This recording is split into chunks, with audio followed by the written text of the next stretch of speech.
Bem, nós vamos encerrar o dia de hoje das palestras com o nosso amigo Tarcísio Ximenes Jr., que é Chief Economist at X World Properties, e o tema é The Truth About Brazil, The Door of International Investments and Business Opportunities.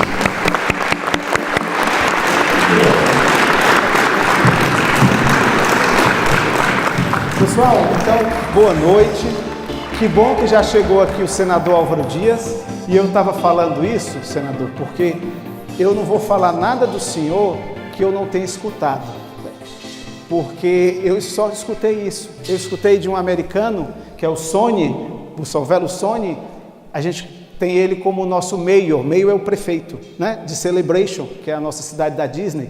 E o Sony estava falando para mim, olha, eu estou aqui hoje para ouvir o que vocês vão falar, principalmente porque vocês agora têm os políticos honestos. Você agora tem um presidente honesto, você tem uma equipe honesta. Então isso eu estou escutando de um americano. Então é muito interessante para nós. E eu resolvi, eu não vou falar de nada que eu trabalho, tá certo?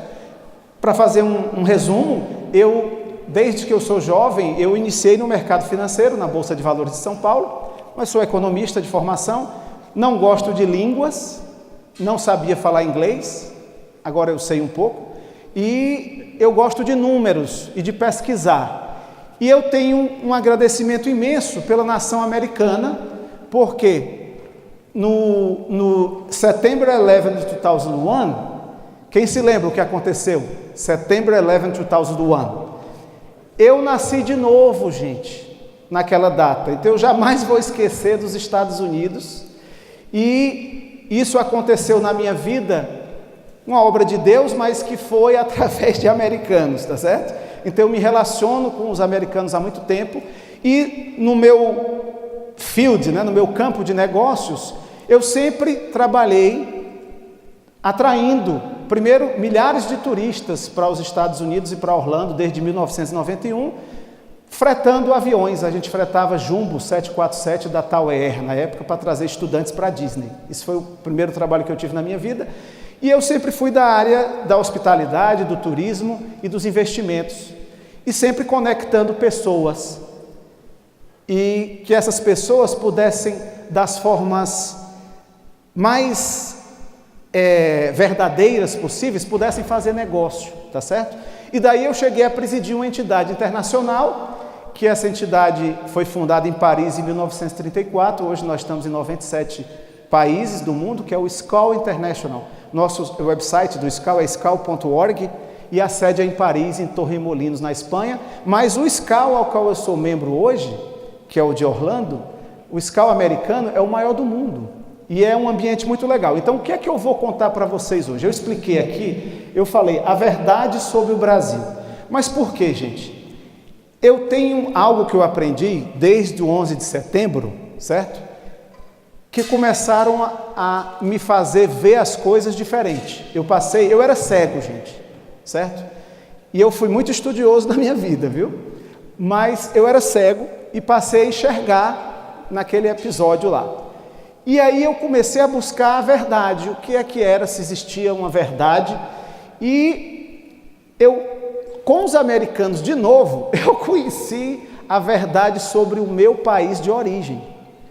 Eu mesmo tendo estudado, pós-graduado, feito MBA na Fundação Getúlio Vargas e tudo que eu fiz lá no Brasil, nenhum professor meu de economia me ensinou o que eu aprendi com professores americanos. Isso é incrível, gente. E eles me ensinaram de uma forma muito transparente. Então eu considero, sabe é uma passagem bíblica, você deve buscar conhecer a verdade. E a verdade vai libertar você. Vai libertar você porque você vai ver as coisas diferentes, você vai ver uma outra realidade de tudo que acontece. Inclusive porque é que nós estamos aqui hoje. E a primeira coisa que eu queria falar, gente, eu queria falar a verdade sobre tudo isso que aconteceu sobre a nossa floresta amazônica, certo? Nós sofremos muito como povo brasileiro, nessas 2 semanas atrás, vocês não podem medir como isso foi prejudicial. Boatos, e eu tenho que falar essa expressão, gente, fake news, Muitos deles, porque eu pesquiso isso, e eu pesquiso em fontes americanas, né? Que são os que têm mais as estatísticas. Então, gente, o que acontece? A Amazônia, que 82% da floresta amazônica pertence ao território brasileiro, certo? Certo ou errado? Não é isso? E aí o que acontece? Aparece uma pessoa na mídia, como Ronaldo, um jogador de futebol, que eu acho que ele é de Portugal, né? E ele vem falar de que ele bota uma foto que foi tirada noutra região do Brasil em 2013, certo? E torna isso como verdade. Então a gente tem que conhecer a verdade, né? Depois aparece lá pessoas como Leonardo DiCaprio e até o presidente da França. A França, que é um estado, gente, não sou muito entendedor da França, mas a França é um estado que eu creio que é menor do que o estado do Paraná. O país todo, talvez, né? Menor, e a França produz muito menos do que, vou falar aqui, do que o Mato Grosso, por exemplo, no Brasil. A França produz o quê? Eu acho que produz vinhos, né? São bons, né? Champanhe, né? Mas aí ele vem o rapaz Macron, que é assim jovem como eu, e vem falar mal da nossa floresta amazônica, você está entendendo? E dizer que, e ele bota uma foto que foi 20 anos atrás, gente. A foto aconteceu 20 anos atrás. Essa é a realidade. Depois aparece outros, Madonna, e bota uma foto de mais de 30 anos, e fotos dos Estados Unidos. Eu vi uma foto que era a Califórnia pegando fogo, e aí dizendo que é a floresta amazônica. Gente, isso é muito grave. E o que é que está por trás disso? Porque, vejam aí, esse gráfico mostra que de 1999 a 2019, isso aí são os índices de queimadas que acontecem em todo lugar do mundo quando está mais seco e quente, certo? Então, você vê que 2019, quando queimou mais foi 2005, 2007, 2010, não foi agora, entendeu? Então, que fique esse recado dado para o mundo inteiro saber isso. E outra coisa, como que o Macron pode chegar e falar que o meu quintal está pegando fogo? Que é isso, gente? A Amazônia não é o quintal da França, é muito longe, tá certo? Eu acho que a França não tem nem quintal, porque o território é muito pequeno, né? E eles não preservam muito, porque não tem, né, também terra. Então, um ponto simples sobre o nosso Brasil, gente. Eu botei ali, olhando para o Brasil como investimentos, oportunidades de investimento, por quê? O Brasil é uma república federativa, certo? E é muito grande, né? Que é a metade de um continente. Nós temos 4.654 milhas só na parte da costa atlântica. O Brasil tem 26 estados, menos do que aqui, né? E tem um que não é um estado, que é o Distrito Federal, onde tem a capital federal, Brasília, para quem não conhece. Depois nós temos só São Paulo, certo? Não vou nem comparar São Paulo com algum país ali como a França, certo? Não vou fazer isso porque seria cruel demais, né? Mas vamos fazer o seguinte, São Paulo é a maior cidade do Brasil, mais ou menos 20 milhões de pessoas vivem em São Paulo. Vocês entendem o que é que move uma economia, gente? É gente consumindo, comprando, e gente nascendo, né? Para vocês saberem, na Alemanha, o índice demográfico está diminuindo a população em 1.000 alemães por ano. Não está nascendo mais alemão, então talvez se acabe. Então, no Brasil, nós temos só em São Paulo 20 milhões de pessoas. Depois, é o lugar onde é a mola propulsora da economia do Brasil, é São Paulo, é um centro financeiro internacional. As empresas americanas estão lá, na Avenida Paulista, o Wells Fargo e outras empresas. Nós temos também uma das maiores bolsas de valores do mundo, que temos lá a Bovespa, e depois nós temos o Rio de Janeiro, que é conhecido pelo Cristo Redentor, que um dia foi a capital do nosso país, e em 1960 deixou de ser a capital do Brasil, porque construíram uma cidade planejada. Finalmente nós fizemos algo planejado, uma vez. Tá certo? E nós planejamos para ser a capital do governo e a capital federal. Isso é o Brasil. O Brasil tem fatos curiosos, né? Eu chego nos Estados Unidos, gente, quem aqui já foi no Brasil? Levante a mão, por favor. Quem já foi no Brasil? Já foi no Brasil? Quem tem vontade de ir no Brasil? Tem vontade de ir no Brasil? Ótimo. Eu queria dizer uma coisa para você. Eu não entendo porque é que os meus amigos aqui americanos, eles perguntam se eu falo espanhol. Tá certo? Eu não consigo entender muito bem isso, porque nós somos um país, colonização portuguesa, porém que a gente fala português que também é diferente do português de Portugal. Nós falamos português brasileiro. Depois, nós temos um bairro, gente, olha que curiosidade, um lugar em São Paulo é a segunda maior colônia japonesa depois do Japão, tá certo? Nós temos a elite pensante morando em São Paulo. Depois nós temos também outras línguas, menos comum, mas muitos de nós falamos inglês, espanhol, alemão, né? Nós temos cidades tipicamente alemã, alguns até italiano, mas nós temos pessoas que falam japonês e algumas línguas indígenas. Outra coisa do Brasil é o sistema de governo, né? O sistema de governo, gente, realmente inclui 3 casas, né? Poder executivo, o poder legislativo e o poder judiciário, certo? E os números são esses que vocês estão vendo ali. Nós temos 81 senadores, senador?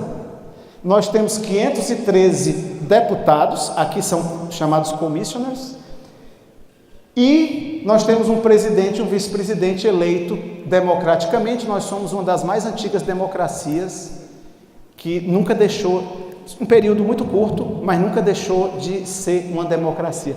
E aí eu posso discordar politicamente de algumas coisas. Eu acho o nosso sistema de governo, o time do governo, exageradamente grande, a estrutura de governo, o número, principalmente dos deputados, mas é uma opinião minha como brasileiro, certo?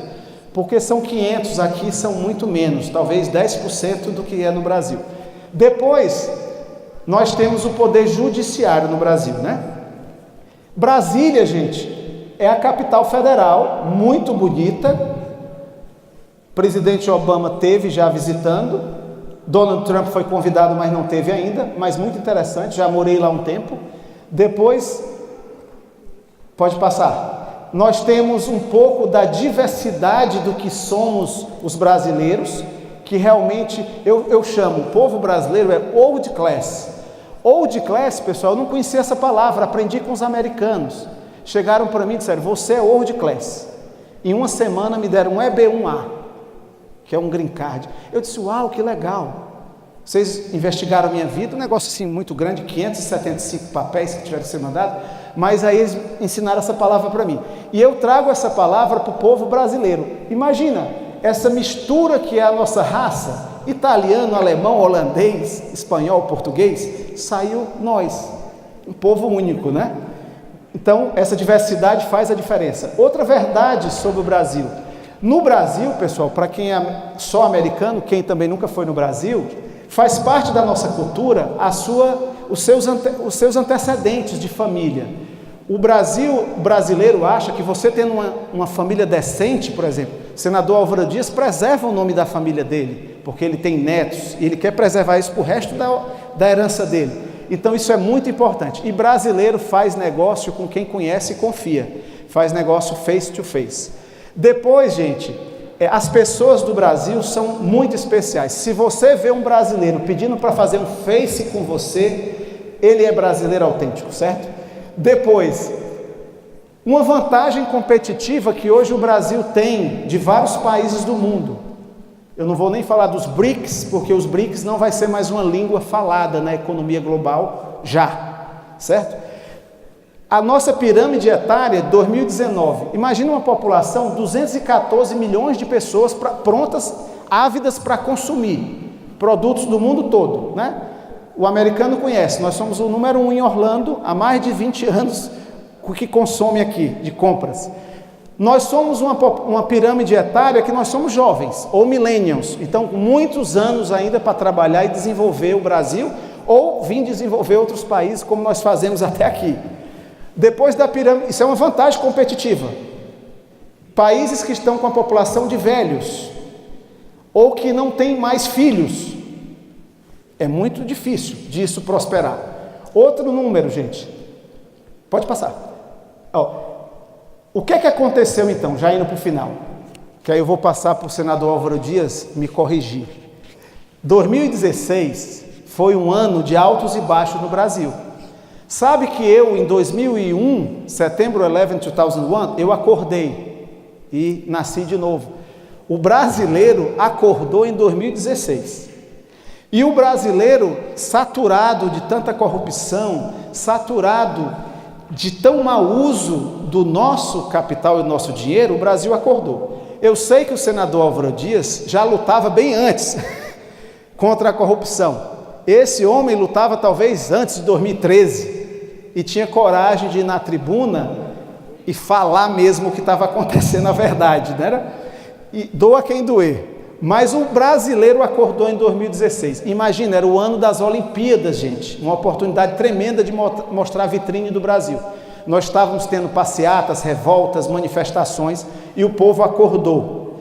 Daí, mesmo que a economia brasileira tenha experimentado, em toda a época que eu existo, 40 e poucos anos, altos e baixos, gente, em relação à demanda global, do que a demanda global hoje vai precisar para os próximos anos, eu creio que nós estamos muito bem na fita daqui para frente. E aí o que acontece? Commodity, os preços de commodities variaram muito, mas nós estamos aqui com o seu José Antônio, um dos maiores produtores agrícolas do Brasil. Esse homem é responsável por quase mais de 70% do PIB brasileiro, seu Zé Antônio. Eu queria uma salva de palmas para o senhor, porque ele é produtor agrícola, produtor de soja, de milho e ainda é agropecuarista. Então ele é do estado do Mato Grosso e do Paraná. Imagina, nós estamos aqui diante de uma celebridade na área agrícola, que é o maior potencial que o Brasil tem. E nós vamos recuperar. Passa aí para frente, para a gente já... Outra coisa, gente, não vamos falar mais de BRICS no mundo de economia, gente. Rússia vai estar fora, porque Rússia era muito forte como matriz energética, a matriz está mudando, vai ser tudo elétrico para o futuro, certo? Então, o que é que acontece? Nós chamamos Global Swing States. Dentro do fluxo do capital pelo mundo, gente, que isso acontece com o Império Romano, aconteceu isso ao longo da história da humanidade, gente, certo? Então, o que é que acontece? Hoje a gente fala Brasil, Índia, Indonésia e Turquia. Eu botei ali como futuro a nova ordem mundial, certo? Mas isso é uma realidade. Só São Paulo é previsto até 2040 $300 bilhões de GDP, de PIB, certo? Porque só São Paulo, o estado, é maior do que muito país do mundo, né? Depois, gente, por que é que não tem outros países lá como a China? Volte só um pouquinho. Brasil, Índia, Indonésia, Turquia, eu não botei a China. Gente, nós temos uma guerra hoje entre Estados Unidos e China, né? Nós, como Brasil, não seria errado a gente se comparar como fluxo de capitais ou de investimento com a nação americana. O mundo é dividido nas economias maduras e as que ainda não amadureceram. A gente acabou de acordar em 2016, certo? Então, nós não podemos comparar o nosso PIB com a América do Norte, tá certo? No Brasil. Porém, que o potencial é muito grande. E esses outros países todos, pessoal, nós temos algumas vantagens comparativas que eu não vou poder me alongar. Mas, por exemplo, alguns países desses têm problemas de guerra religiosa, não tem liberdade religiosa, outros têm problemas de muitas línguas diferentes, é difícil fazer negócio, tem barreiras. Então, o Brasil fica aí numa posição, isso aí é um estudo feito pelos alemães e os americanos, desde 2011, o que eu estou apresentando aqui, certo? Os bambambam da economia mundial. Então, imagine que vocês vão ver esses nomes, e o Brasil número 1. Passando, em 2019, aconteceu algo fantástico. 2019, pela primeira vez, uma nova era de governo. Primeiro, um presidente que tem as crenças cristãs. Gente, vocês sabem por que a América é tão próspera? Porque é um país que teme a Deus. Os meus filhos diz, I pledge allegiance to the flag of the United States, because one nation under God, entendeu? Então, na Bíblia diz que aquela nação que teme a Deus, ela vai ser próspera por várias gerações. E hoje a gente tem um conservativo com as crenças cristãs. Depois foi eleito com mais de 55% no segundo turno. Tinha que ser eleito, né? A gente tendo pontos contraditórios ou não, ele tinha que ser ele. Depois, foi o primeiro que fez uma campanha, talvez com R$1 milhão, 250 mil dólares, eu não tenho certeza, porque eu também não estava lá, mas ganhando doação, que assim, de uma forma através de Facebook, YouTube, entendeu? Sem a grande mídia. A gente tem que reconhecer isso. Gente, eu nunca vi isso na minha vida, em lugar nenhum país do mundo viu isso. Depois, tem uma possibilidade de uma abertura para trabalhar o livre mercado nos modelos de como é nos Estados Unidos. E aí a gente tem lá, pela primeira vez, os americanos estão me dizendo isso, nós temos um presidente honesto, nós temos uma equipe de um ex-juiz, ele abriu a mão da profissão dele de juiz federal para ser o ministro da Justiça. E nós temos aqui a honra que eu tive de conhecer o senador Álvaro Dias, que é o líder desse movimento contra a corrupção no Senado, esse homem, entendeu? E para vocês saberem, abdicou de ser o presidente, a segunda pessoa mais importante do país, em prol do país. Ele abdicou de ser o presidente do Senado agora. E todo mundo sabe disso, Álvaro. As pessoas me dizem isso aqui, viu? E aí o que é que acontece? Outro fator importante para quem pensa em ir no Brasil ou investir no Brasil.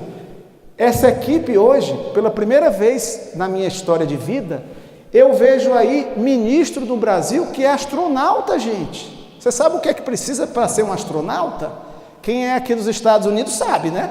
Então nós temos cientistas, nós temos técnicos e a equipe econômica, modéstia à parte, alguns eu conheço, outros não, mas muitos especializados nos Estados Unidos, na escola de economia aqui, tá certo? Alguns na Europa e outros aqui. O Álvaro disse, olha, tem muitos americanos, viu? Isso é muito bom. Então a equipe do Ministério da Economia, então são técnicos, gente. Pela primeira vez eu vi isso no país que eu nasci, certo? Nunca tinha visto isso. Isso é muito diferente. Então, técnicos vão, teoricamente, diminuir o tamanho do Estado brasileiro e deixar nós, empreendedores, como eu vi aqui, o brasileiro consegue empreender nos Estados Unidos, gente. Isso aqui não é o céu de brigadeiro, não. A competição maior do mundo. E o brasileiro consegue crescer, fazer fortuna em qualquer lugar do mundo, certo? Imagina com uma equipe econômica destinada a enxugar o Estado e deixar o povo, os empresários e empreendedores desenvolver a economia. Um ponto ímpar. Passando para o final, dados aí do seu José Antônio. Seu José Antônio, me desculpe, eu não peguei dados do Brasil, porque eu me baseio nos dados americanos. Então, USDA, the United States Department of... Então, eu pego os dados na fonte americana, mas eu vou lhe dizer, olha o que é que eles estão dizendo, que o Brasil continuamente está batendo o recorde da produção de grãos, soja, milho e tudo isso, certo? E é dito pelos americanos, certo? Depois disso, vamos passando, maior produtor, está se tornando o maior produtor de milho, gente, do mundo, o Brasil. E talvez os americanos estão dizendo, talvez nos ultrapasse, viu? Fique cuidado, porque o milho é a base de alimento para muita coisa. Depois disso, gente, pode passar. Os estados brasileiros, o estado do seu José Antônio, Mato Grosso, e o estado do Paraná, são os mais fortes, né, em commodities. Depois, outro número dos Estados Unidos, o ranking da agricultura mundial. Então, terceira maior democracia, 217 milhões de consumidores ávidos, mercado aberto, e isso é o final, gente. Isso eu aprendi com o meu professor. Única nação do mundo que possibilita ter 4 safras agrícolas. Me corrija quem é da agricultura. Estados Unidos tem uma safra agrícola, por isso que eles comemoram muito e agradecem a Deus no fall season. e comemora o Thanksgiving em novembro se teve uma boa safra, mas nem todo ano tem, por causa das condições climáticas. O Brasil, segundo o meu professor americano, David Hunt, disse: é o país abençoado por Deus. Eu disse para ele que era os Estados Unidos, ele disse que era o Brasil, porque lá tem um clima tropical e supertropical, e de acordo com o USDA, foi 101 milhões de métricos toneladas de produção de grãos. Depois, é a segunda maior reserva de água potável do planeta Terra. Depois, é o único lugar que tem 80% da floresta amazônica, e nós temos 87% da reserva do mineral mais precioso do mundo, que é o nióbio, de onde é feito chip de computador e tudo o que precisa para a indústria aeroespacial e de comunicação. Nós temos energia renovável e, finalmente, a minha função, gente, que eu acredito que eu tenho trabalhado conectando pessoas, ideias e oportunidades de investimento, porque eu conheço muita gente em vários lugares do mundo. Então a minha função seria fazer essa conexão. Já agradeço a presença de vocês e, passando só para o último, o Brasil eu chamo hoje, não dito por mim, gente, pela Escola Americana de Economia que eu faço parte. É o Brasil das oportunidades para investimento, para sempre olhando para frente. E depois eu queria dizer, I am so thank you. Muito obrigado, God bless Brasil, God bless América. E eu ia chamar vocês, gente, invistam no Brasil também um pouquinho, tá certo? Ajudem o Brasil. E os Estados Unidos amam o Brasil, eu tenho certeza disso, tá certo? E juntos, nós, americanos do Sul com americanos do Norte, pela primeira vez isso vai acontecer. E nós vamos ser muito mais fortes em relação a outros problemas que virão. Muito obrigado, senador Álvaro Dias, a palavra é sua. A Débora também, a esposa do senador, a Elisângela, para mim foi só bênção esses dias. Muito obrigado, meu irmão. Seja bem-vindo.